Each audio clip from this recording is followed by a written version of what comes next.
Selamat malam pemirsa, saudara-saudara dimanapun saja berada.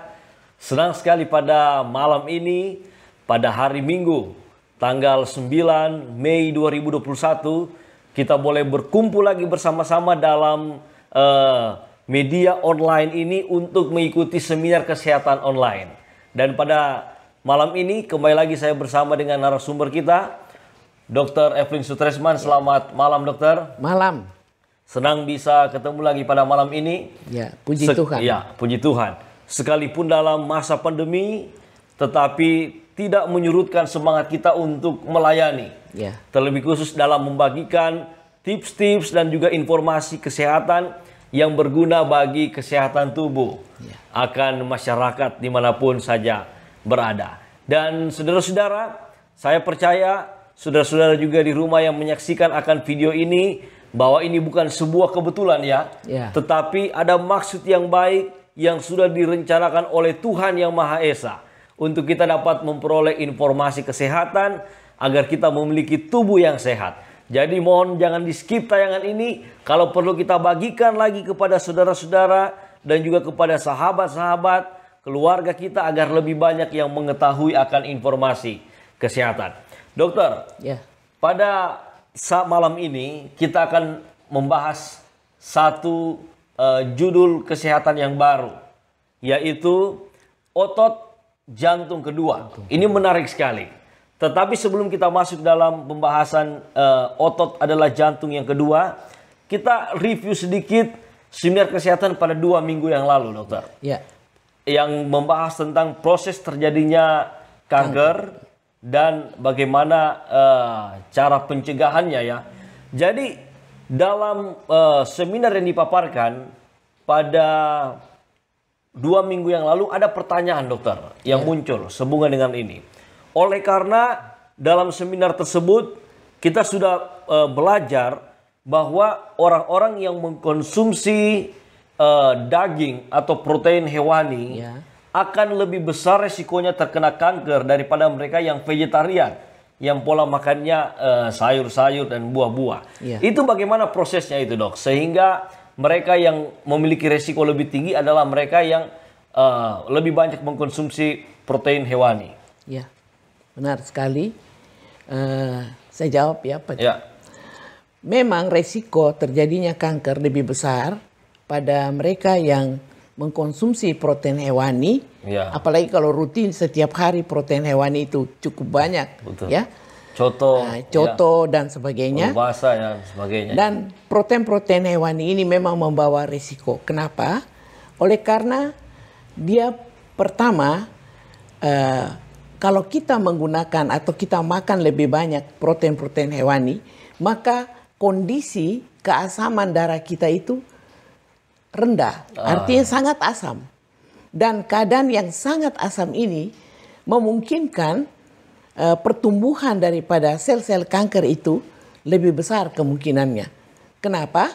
Oleh karena dalam daging itu dia mengandung semacam zat yang kita namakan arachidonic acid.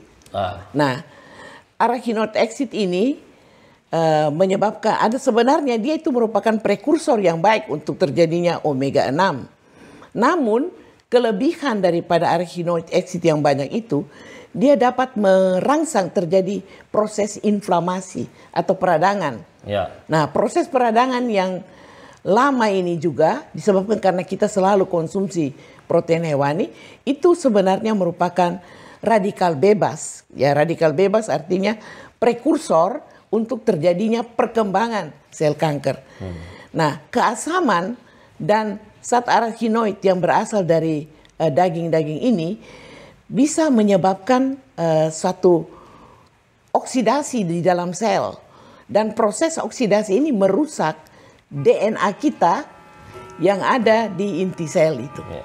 Nah, proses oksidasi yang terjadi pada inti sel ini menyebabkan kerusakan dari DNA, desoksiribonucleic acid, yang ada di kromosom kita, di inti sel itu. Nah, kalau saja DNA ini rusak, kita tahu DNA ini mengkoordinir perputaran sel terjadi dengan bagus. Jadi mulai dia bertumbuh sel, membelah diri, dan akhirnya sel-sel itu mati, diganti dengan sel-sel yang baru lagi. Tetapi itu menurut atau koordinasi dari DNA. Tetapi karena daging-daging itu punya zat-zat tertentu yang menyebabkan kerusakan DNA, maka sistem sirkulasi ini tidak teratur lagi.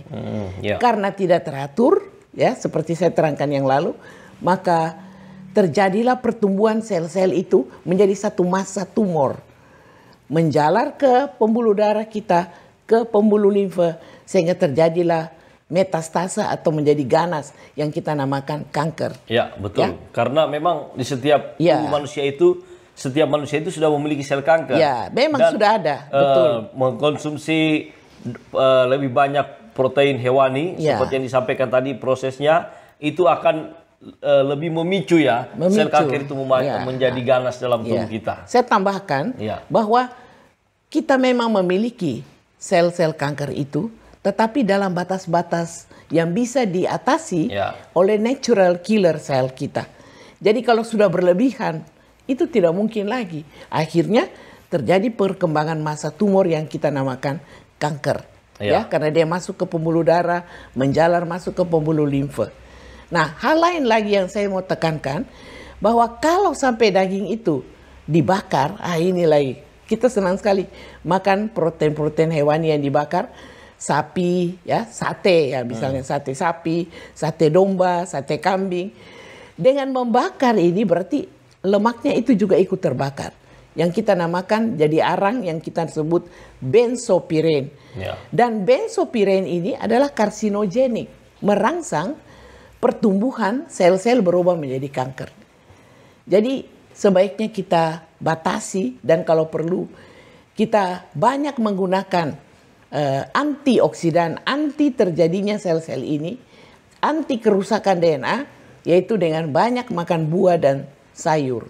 Karena itu adalah sumber antioksidan. Jadi kalau boleh 4-5 porsi dalam satu hari. Saya kira itu. Terima kasih dokter untuk penjelasan review dari pelajaran seminar kesehatan online pada 2 minggu yang lalu. Bagaimana sangat jelas sekali telah dibuktikan di dalam penelitian bahwa orang-orang yang mengkonsumsi protein hewani lebih banyak dibandingkan dengan sayur-sayuran, resikonya lebih besar. Untuk itu kita harus banyak mengkonsumsi antioksidan, dokter sayur-sayur, buah-buah, dan tentunya 4 pola yang diberikan dokter selalu.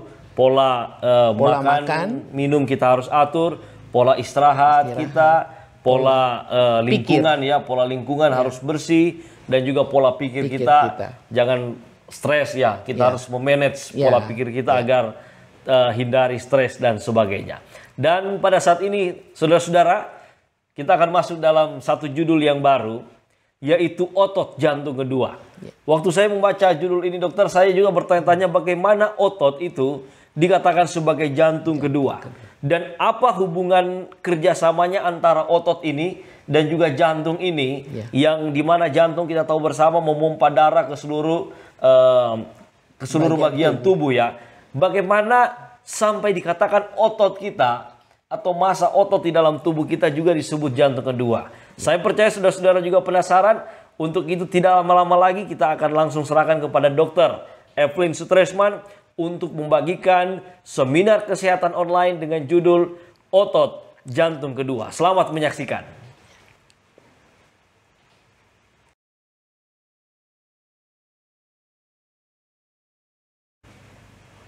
Shalom. Salam sejahtera bagi kita semua yang mengikuti seminar ini, baik yang ada di rumah dan di mana saja berada. Pada malam ini saya akan membawakan satu seminar tentang otot jantung kedua. Benarkah otot adalah merupakan jantung kedua? Mari kita ikuti pembahasan dari seminar ini. Sebagaimana kita ketahui bahwa fungsi daripada jantung adalah memompa darah ke seluruh bagian tubuh, mengantar zat-zat gizi kita ke semua sel-sel yang ada di tubuh kita, termasuk ke otot-otot, dan menyerap zat-zat sampah sehingga pada waktu dia kembali dari tubuh adalah sebagai darah yang mengalami kekurangan oksigen. Nah, sistem peredaran darah ini terjadi berkat dari kerja jantung sebagai otot yang tidak sadar, ya, secara otomatis dia bekerja, dan dia bekerja sama dengan otot-otot lain, otot sadar, di mana membuat kemungkinan siklus pemompaan darah ini berjalan, berlanjut, bahkan berulang. Nah, darah yang cukup oksigen itulah yang dipompa oleh otot jantung dan membawa zat gizi ke seluruh tubuh yang terdiri dari sel-sel, sehingga sel-sel tubuh kita menjadi vital dan kita bisa merasakan kesehatan. Nah, setelah menjadi darah yang kurang mengandung oksigen, darah ini harus dipompa pula ke paru-paru. Sampai ke paru-paru, bekerjalah otot-otot pernapasan kita, otot diafragma, dan bisa juga dengan otot-otot lain bersamaan, yaitu otot pada leher, perut, punggung, sehingga otot-otot ini ikut di dalam sistem sirkulasi darah kita. Nah, pada waktu darah mengalir ke seluruh tubuh kita itu, otot-otot atau massa otot kita ikut berkontraksi, sehingga sistem ini berjalan secara lancar.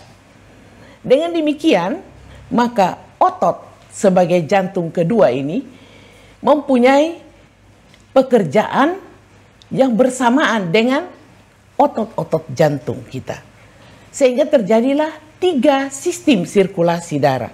Pertama, dari jantung ke seluruh bagian tubuh yang kita namakan sebagai sirkulasi sistemik, dan pekerjaan mana diteruskan oleh gerakan otot-otot diafragma untuk sirkulasi darah ke paru-paru yang kita sebut sirkulasi pulmonal untuk mendapat oksigen, dan sesudah itu kembali lagi ke jantung untuk dipompa ke seluruh tubuh.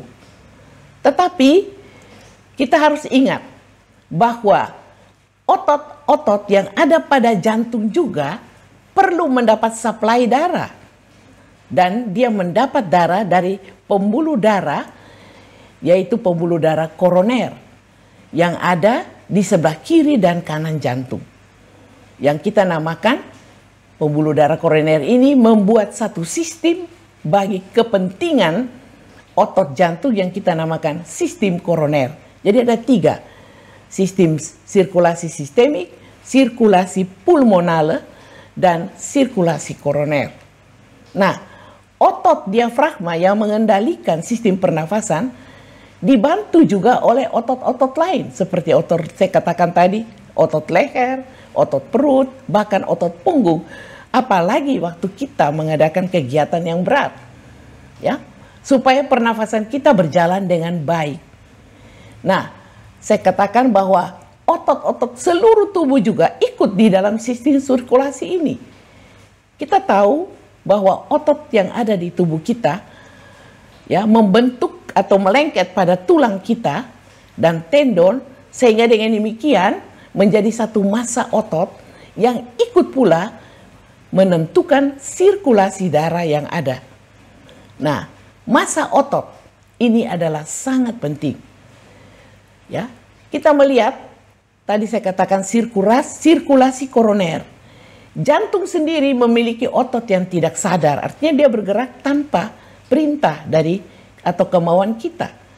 Nah, apabila pembuluh darah koroner ini pun tidak cukup membawa makanan atau tersumbat oleh plak atau lemak yang banyak, maka bisa menyebabkan otot jantung kita mati. Ya, sehingga terjadilah miodegenerasi kordis. Artinya otot itu mati, mengalami infark, mati, dan akibatnya maka orang itu bisa mengalami heart attack, serangan jantung yang tiba-tiba. Jadi kita lihat sini, ketiga sistem ini bekerja sama dengan massa otot. Nah, ada bukti bahwa otot adalah jantung kedua. Pada waktu diadakan penelitian bahwa orang-orang yang menderita penyakit jantung kardiovaskuler, apabila dia mengalami kehilangan massa otot, maka resiko kematian akan meninggi. Kehilangan massa otot ini akan meningkatkan resiko jantung. penelitian dari Harvard University pada 2020 kasus yang berusia rata-rata 40 tahun, ya, pada tahun 2008 sampai 2018, 10 tahun, diperoleh 78% dari kasus-kasus penyakit jantung dan pembuluh darah atau kardiovaskuler itu menjadi fatal. 78%. Kenapa? Pada waktu itu orang-orang ini mengalami kehilangan massa otot. Nanti kita belajar apa yang dimaksud dengan massa otot ini. Ya, massa otot ini penting sekali. Tanpa massa otot, maka kontraksi dari otot-otot yang menentukan sirkulasi darah juga tidak berjalan baik. Kenapa? Pada waktu kita makan karbohidrat, kelebihan gula itu disimpan sebagai glikogen di otot.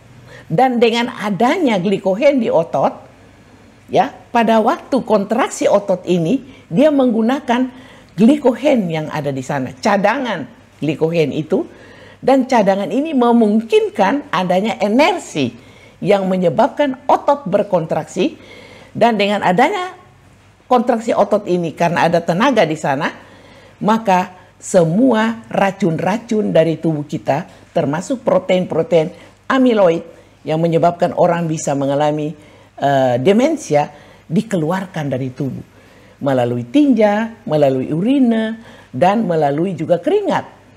Dan pernafasan kita bisa berjalan baik karena otot pernafasan akan menarik oksigen pada waktu kita bernafas, sehingga dengan demikian proses basal metabolisme atau pertukaran zat di antara sel-sel kita bisa berjalan lancar. Nah, apabila metabolisme ini terlalu banyak makanan-makanan yang berlemak, maka penimbunan lemak itu akan disimpan di bawah kulit. Bahkan akan masuk membungkus alat-alat dalam tubuh yang kita namakan visceral fat. Nah, dengan demikian kita lihat 3 macam sirkulasi dan 3 macam otot. Yaitu otot yang ada pada tubuh kita di bagian perut, otot-otot yang kita namakan otot-otot polos, otot lurik yang ada pada rangka kita, dan otot jantung. Ada 650 jenis otot rangka yang ikut bersama dalam sistem sirkulasi darah. Kita lihat ini otot ada 3 macam. Otot yang ada pada tulang, skeletal, muscle, smooth yang ada pada perut kita dan juga pada jantung kita. Nah, sekarang saya mau berbicara tentang massa otot. Tadi saya katakan orang yang mengalami gangguan massa otot, maka kontraksi atau sirkulasi ini juga nanti tidak berjalan lancar. Membangun massa otot sangat penting. Memiliki massa otot yang padat akan membantu meningkatkan tadi pertukaran zat atau metabolisme tubuh. Sehingga lemak-lemak yang tersimpan dalam tubuh itu dengan mudah cepat dibakar. Racun-racun dengan mudah dikeluarkan. Jadi massa otot ini penting sekali. Pada waktu kita berusia 40 tahun ke atas, setiap tahun 1% massa otot itu berkurang. Ini menurut penelitian dari Harvard Medical School. Berarti kita harus jaga massa otot kita. Kenapa? Kalau massa otot ini berkurang, kita mudah cedera atau mengalami kekakuan pada waktu pergerakan. Atau lemak-lemak dalam tubuh kita bertambah. Dan bukan cuma itu, massa otot juga bisa mempercepat terjadinya kerapuhan tulang atau osteoporosis. Jadi jaga ini otot dengan baik. Jadi otot perlu latihan. Nah, dengan demikian kembali sebagaimana saya bicarakan pada temperatur yang ada kaitan dengan exercise atau olahraga, begitu juga dengan massa otot ini. Massa otot harus diperkuat dengan exercise atau olahraga. Apalagi kalau berusia 40 tahun ke atas. Karena selain massa otot ini berguna bagi metabolisme pertukaran zat dengan sistem sirkulasi darah sebagai jantung kedua, dia juga berguna untuk keaktifan kita pada masa tua. Kita kurang bisa menggerakkan apabila massa otot ini kurang baik. Kedua, resiko cedera bisa dicegah. Karena dengan adanya massa otot ini, keseimbangan menjadi lebih bagus. ya semakin kuat secara keseluruhan, sehingga kita tidak rentan pada waktu kita berolahraga, tidak rentan terhadap cedera ini bisa diatasi. Ketiga, membangun postur tubuh. Tanpa adanya otot yang baik, postur tubuh kita tidak terbentuk, ya, menjadi tegap dan memiliki kepercayaan pada diri kita. Dan yang keempat, massa otot membantu menurunkan berat badan. Jadi kita hati-hati. Kalau sampai berat badan kita bertambah dan bukan massa otot yang bertambah, lemaklah yang mengambil tempat dari massa otot itu. Dan lemak yang banyak inilah menyebabkan gangguan dari metabolisme kita. Massa otot itu adalah ukuran otot yang dimiliki oleh seseorang. Massa otot itu bisa berukuran kecil atau besar. Otot yang besar, karena kita mengadakan latihan, maka massa otot bertambah, bukan lemak yang bertambah. Ya, jadi saya katakan tadi, kalau usia 40 tahun mulai massa otot berkurang 1% setiap tahun. Sampai pada 70 tahun misalnya, ini makin berkurang. Sehingga pada usia-usia yang lebih tua, lansia, maka kadang-kadang gerakan orang menjadi sukar atau lambat. Nah, volume massa otot ini tidak boleh menurun. Tapi kalau dia menurun, lemak yang bertambah saya katakan tadi. Jadi, kalau perut seseorang sudah mulai membesar ke depan, ini berarti massa otot yang berkurang, sedangkan lemak yang bertambah. Dan kita ingat, lemak yang banyak, terutama lemak LDL, kolesterol yang jahat itu, bukan HDL, HDL baik. LDL itu akan mengendap di pembuluh darah kita, membuat pembuluh darah kita mengalami pengapuran, sklerotik, bahkan bisa menyumbat pembuluh darah, termasuk pembuluh darah jantung. Jadi perut yang menonjol ke depan. Nah, bagaimana kita ukur ini massa otot?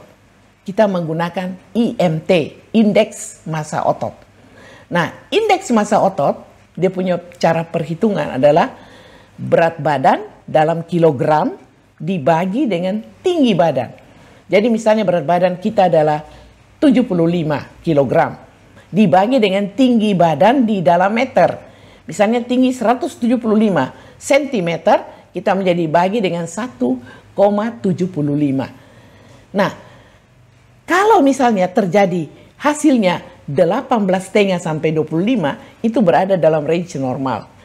Kalau lebih rendah dari 18,5 berarti massa otot kita kurang.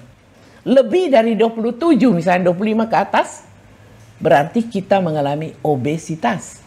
Ya, jadi kita harus hati-hati. Indeks massa tubuh ini sangat penting. Saya katakan jantung kedua ini otot. Karena di sini kontraksi yang memungkinkan perjalannya sirkulasi darah ke seluruh tubuh dengan baik. Metabolisme berjalan baik. Sampah-sampah bisa diangkut dengan cepat dari tubuh. Jadi penting sekali ini massa otot.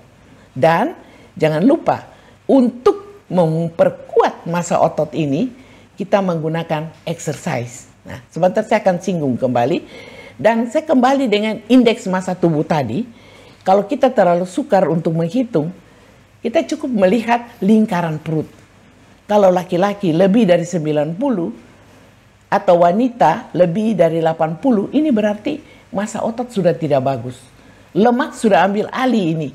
Ya, kita ingat pernah ada disebut fenomena TOFI, thin outside, fat inside. Dari luar kelihatan kurus, tapi ternyata lemaknya sudah tertimbun di bawah kulit, bahkan menjadi lemak-lemak yang membungkus alat-alat yang ada di dalam rongga perut.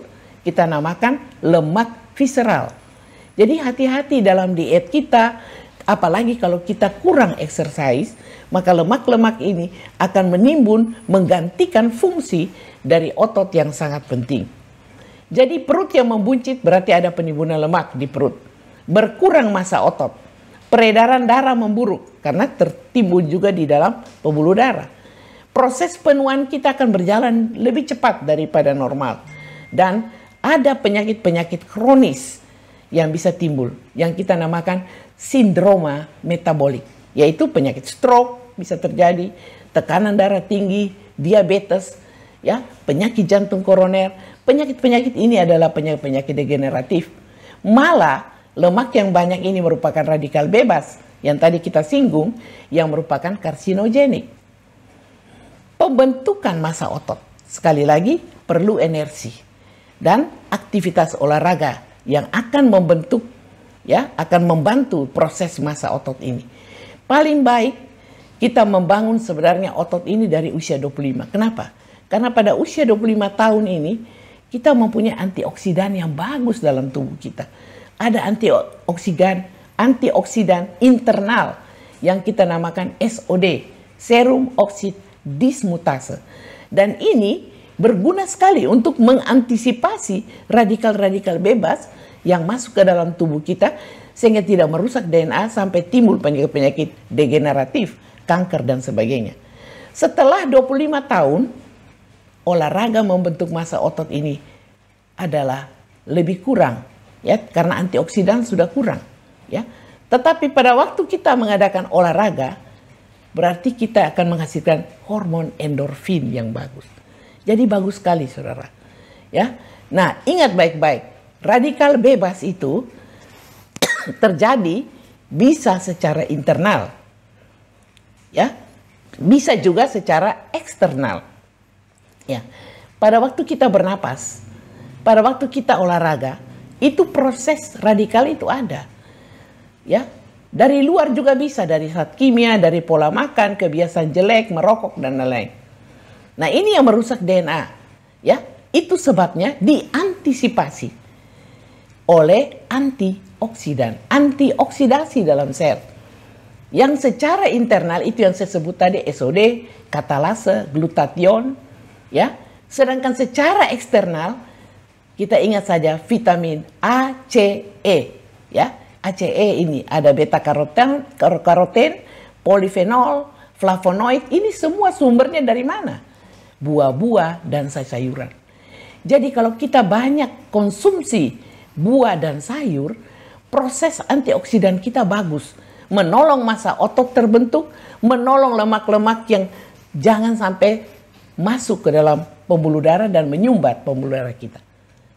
Selama kita punya SOD, enzim SOD ini, antioksidan dalam tubuh ini sama dengan radikal yang dari luar, maka ini bisa diantisipasi.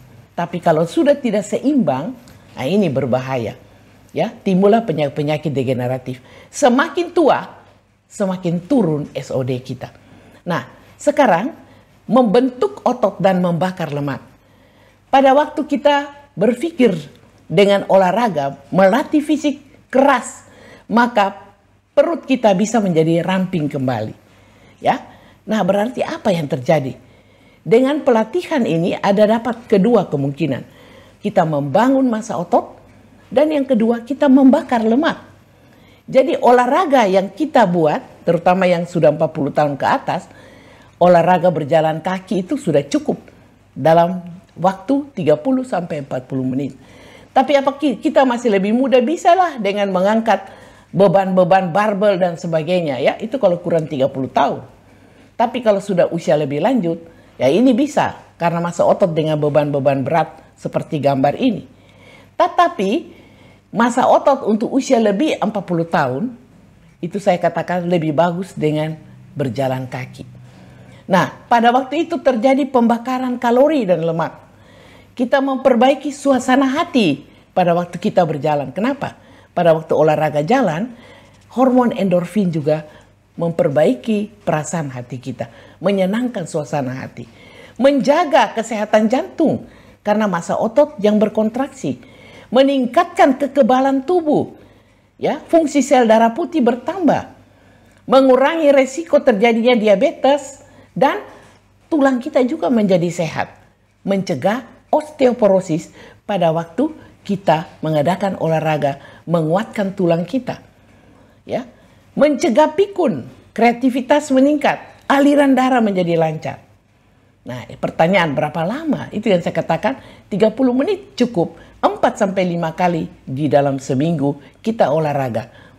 Olahraga berjalan kaki, aliran darah berjalan dengan lancar, terbentuk massa otot, lemak-lemak dapat dikeluarkan, zat-zat sampah dapat dikeluarkan, proses penuaan menjadi lebih lambat. Luar biasa. Nah, cuma satu yang harus kita ingat. Jangan kita olahraga, lalu kita tidak lagi melakukan secara kontinu. Kenapa? Karena kalau tiba-tiba kita berhenti olahraga, maka radikal bebas akan muncul. Ya, radikal bebas atau oksigen-oksigen yang merusak,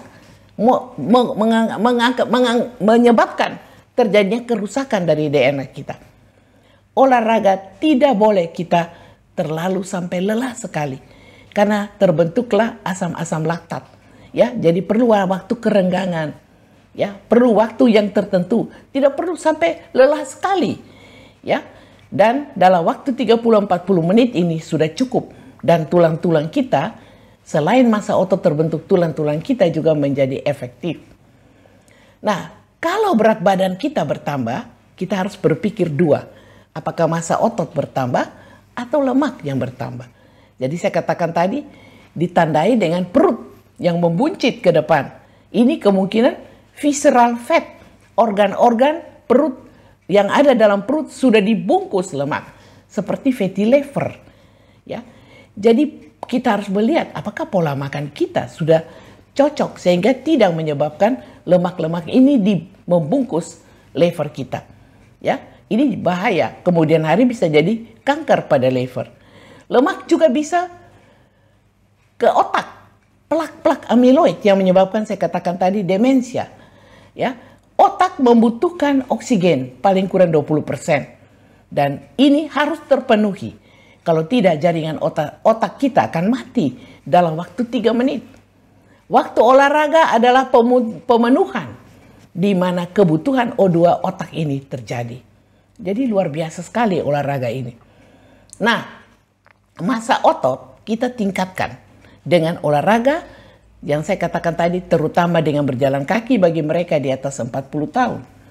Menurut American College of Sport Medicine and the Academy of Nutrition, pada waktu kita mau mengadakan olahraga, kita harus melihat makanan kita.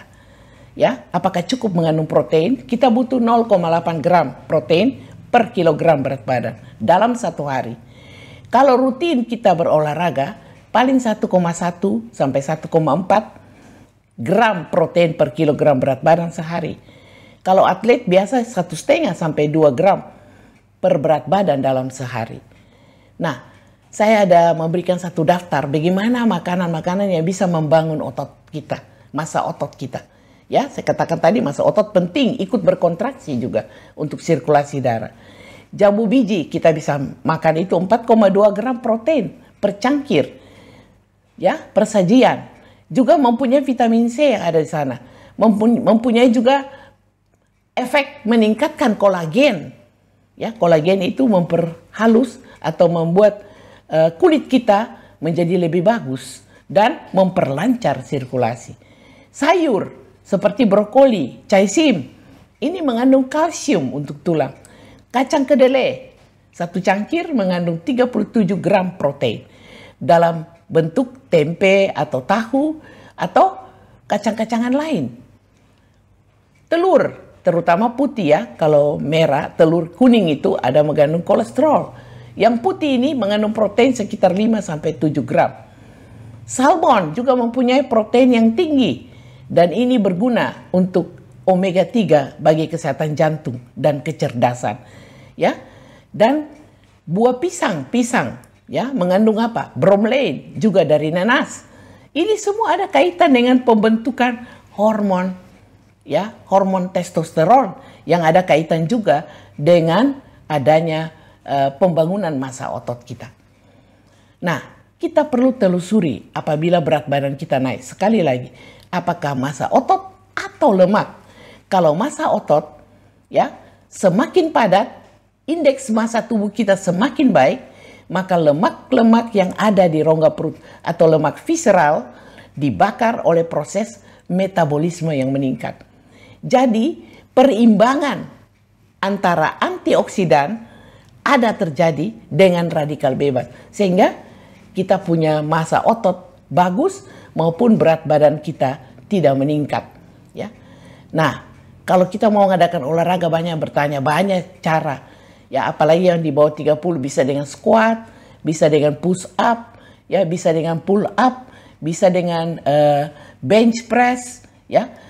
ya, banyak dengan deadlift dan sebagainya. Banyak cara ini. Ini cara-cara, tidak usah saya terangkan satu-satu, tapi semua ini olahraga, ya.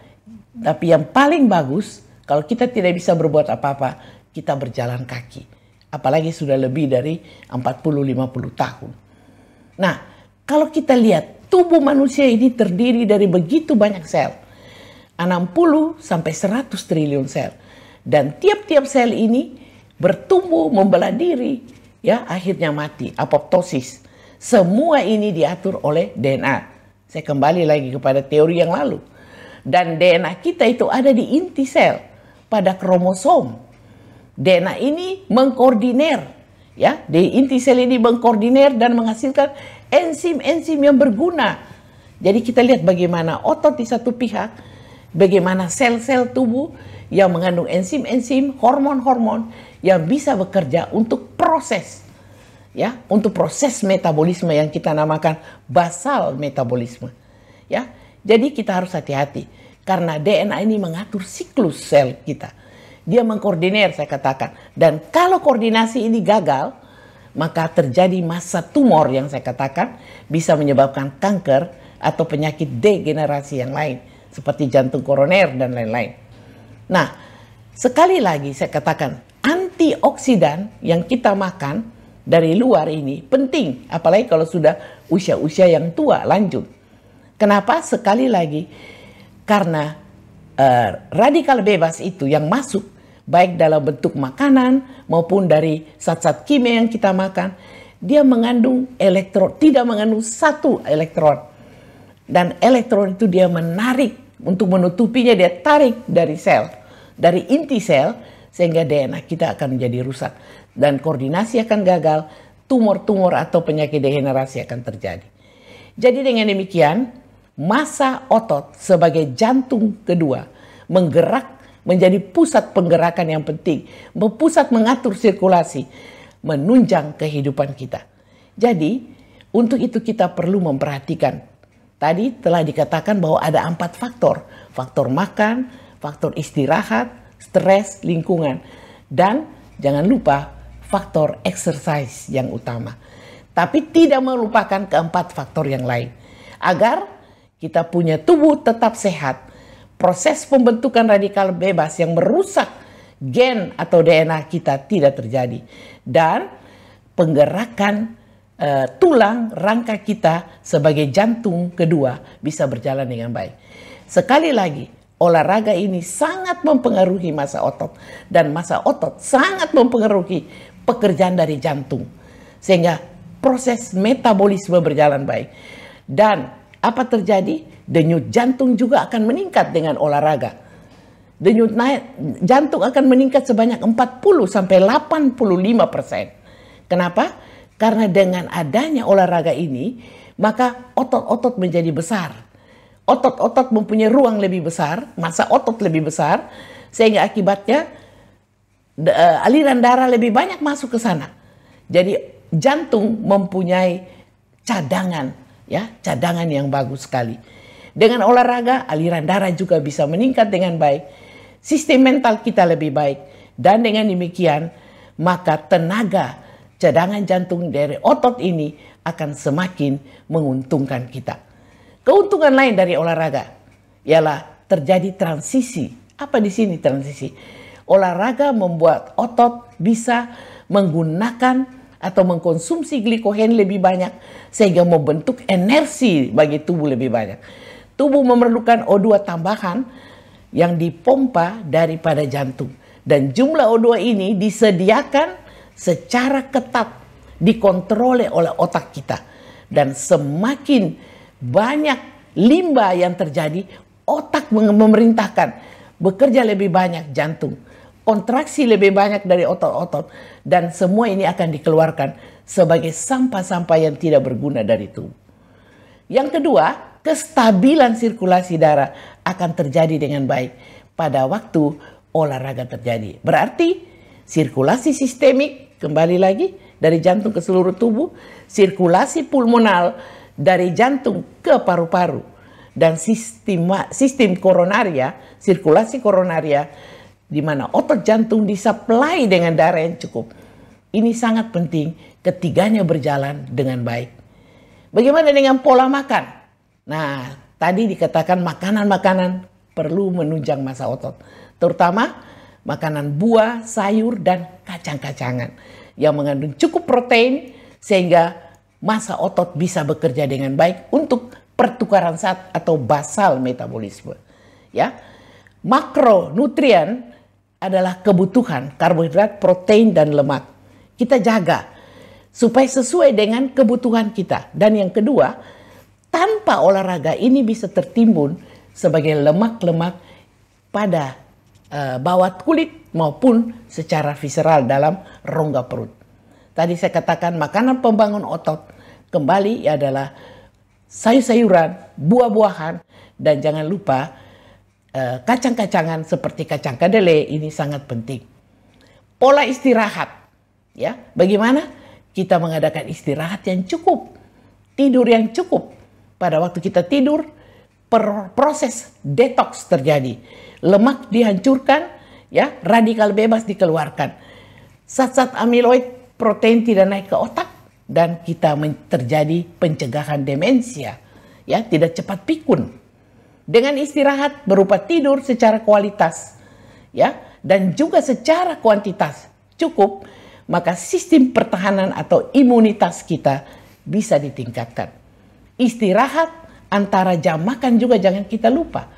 Jadi sebenarnya kita jajan di antara jam makan, junk food ini tidak terlalu baik. Selain dia merupakan banyak lemak-lemak, apalagi kalau manis-manis dan banyak goreng-gorengan, ini menambah sampah-sampah yang terjadi. Dan kita tidak memberi kesempatan bagi pencernaan kita untuk mengeluarkan dulu sampah itu, tetapi kita tampung terus dengan tambahan-tambahan junk food ini. Jadi istirahat ini penting. Termasuk kalau sering-sering juga kita berpuasa, ya sekali-sekali ini adalah baik. Pola stres. Kita jangan memikirkan perkara-perkara yang atau pola-pola pikir yang negatif. Sehingga hormon adrenalin bisa terbentuk. Noradrenalin yang menyebabkan penyempitan pembuluh darah. Ya, tersumbat dan menyempit pembuluh darah menyebabkan kebutuhan oksigen kurang. Aliran darah juga kurang, timbunan lemak terjadi, plak-plak terjadi. Bahkan sampah-sampah bisa menuju ke otak dan menyebabkan penyumbatan di otak. Pada usia 40 tahun ke atas, sel-sel otak tendensi juga untuk mati. Ada 100.000 sel-sel itu mati setiap hari.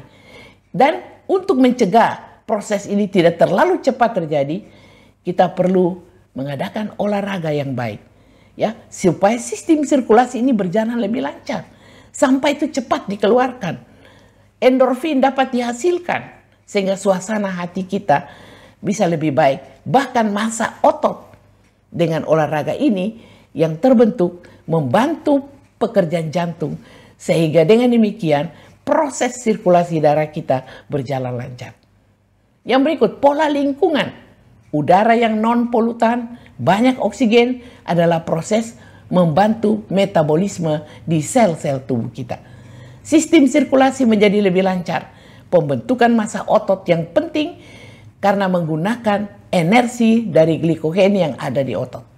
Lingkungan yang polutan seperti asap-asap kendaraan yang mengandung timah hitam, plumbum, mempercepat osteoporosis, berarti merusak massa otot kita. Ini adalah satu penelitian di Jogja. Para mahasiswa yang biasa makan di tempat-tempat umum, di mana ada perhentian kendaraan di sana, mereka dalam waktu 5 tahun mengalami osteoporosis. Oleh karena itu, kita harus berhati-hati juga dengan pola lingkungan kita. Sebagai kesimpulan, otot kita sebut jantung kedua sebab di sana menyebabkan terjadi sirkulasi sistemik dari jantung ke seluruh tubuh, sirkulasi pulmonal dari jantung ke paru-paru, dan sirkulasi koroner artinya memperkuat otot jantung dan massa otot yang bekerja untuk menyebabkan proses energi yang menyebabkan kehidupan sel-sel kita terjamin karena membawa atau nutrisi ini terbawa sampai ke semua sel-sel tubuh. Sel-sel menjadi vital dan kita menjadi sehat. Otot menggerakkan rangka dan melindungi organ-organ tubuh kita, bekerja sama dengan otot jantung, sekaligus mencegah terjadinya kerapuhan tulang atau osteoporosis. Massa otot dibentuk dengan olahraga pada usia terbaik, yaitu sampai 25 tahun, ya bisa dengan olahraga yang lebih berat, dan di atas 40 tahun cukup dengan berjalan kaki 3-5 kali seminggu selama minimal 30 menit. Setiap olahraga ada keuntungan kesehatan. Selain menambah massa otot, walaupun ada terbentuk radikal bebas, diantisipasi dengan pola hidup sehat di bidang nutrisi, istirahat, pola pikir yang baik, dan lingkungan yang non-polutan selain exercise olahraga. Jadi tetap perhatikan keempat faktor pola hidup sehat selalu di dalam setiap tindakan-tindakan kita. Dan sangat penting kita pada usia muda ya memperhatikan lifestyle ini dalam semua sudut-sudut pola pikir, pola makan, pola istirahat, karena ini sangat menunjang bagaimana masa depan dari kehidupan kita. Massa otot yang dibentuk dengan olahraga juga mengabaikan faktor lain seperti nutrisi yang harus seimbang. Jangan kita lalaikan adanya zat tenaga dari karbohidrat, lemak, pembangun, protein, dan zat pengatur, air, vitamin, mineral. Atau dengan kata lain, kita memiliki intake makro dan mikronutrien yang seimbang. Jelas pola gaya hidup ini adalah sangat mempengaruhi massa otot, dan massa otot bekerja sama dengan jantung untuk kepentingan sirkulasi darah kita, dan tubuh kita akan tetap sehat dengan adanya metabolisme yang baik. Kita perlu ada gaya hidup dari New Start. Makanan yang baik, nutrisi, exercise, olahraga, water, air minum yang cukup, sunlight, sinar matahari, temperance, kita perlu bertarak pada hal-hal yang merusak akan tubuh kita, air, udara yang segar, rest, istirahat yang cukup, dan kita memiliki iman kepada Tuhan, trust and God. Kiranya ini bisa membawa kita lebih dapat mengatur lifestyle kita. 1 Korintus 10:31 firman Tuhan. Apapun yang kita buat, makan, minum, apa saja, mari kita buat untuk kemuliaan nama Tuhan. Jangan sampai kebiasaan buruk yang tidak sehat kita pelihara terus dalam hidup kita, sehingga membuat hidup kita tidak sehat. Kita harus sehat, dan dengan kesehatan yang kita miliki, nama Allah dapat dimuliakan. Mari kita manajemen pemeliharaan kesehatan tubuh kita tingkatkan. Karena apa? Tubuh kita adalah milik baik Roh Kudus, yang bukan milik kita, tetapi adalah Tuhan yang mempercayakan tubuh kita. Amsal 23 ayat 1-3 mengatakan, bila mana engkau duduk makan dengan seorang pembesar, perhatikan baik-baik apa yang kau makan, apa yang ada di depanmu. Taruhlah sebuah pisau pada lehermu bila mana besar nafsumu. Artinya hati-hati, jangan melihat makanan-makanan lezat, suasana-suasana yang indah yang kadang-kadang membawa kerusakan pada kesehatan kita. Tuhan menyertai kita, dan biarlah kita merubah pola pikir kita untuk lebih memelihara tubuh kita, sebab tubuh ini adalah diberikan oleh Tuhan supaya kita dapat memelihara dengan baik, di mana namanya dapat dimuliakan. Tuhan memberkati saudara, dan kita tetap sehat. Nama Tuhan selalu dapat dipuji dan dibesarkan. Amin.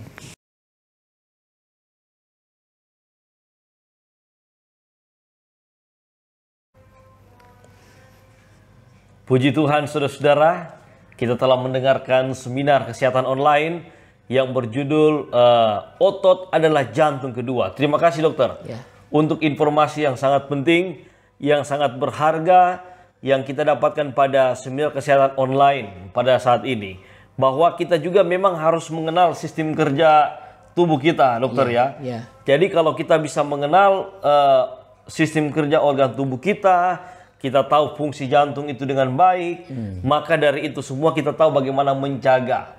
Dan sangat penting tadi kalau kita dengarkan kesimpulan bahwa ini juga sangat-sangat bergantung, kembali lagi sangat-sangat bergantung dengan pola makan kita, pola pikir kita, dan juga pola istirahat kita, agar tubuh kita ini boleh memperoleh kesehatan yang prima selalu. Saudara-saudara, jika ada pertanyaan sehubungan dengan pembahasan yang telah kita dengarkan pada malam hari ini, silakan saudara-saudara tuliskan di kolom live chat, ataupun juga bisa dituliskan di kolom komentar dari tayangan video ini. Dan pada pertemuan berikut, jika saudara memiliki pertanyaan, pertanyaan saudara akan dijawab di awal seminar yang akan datang.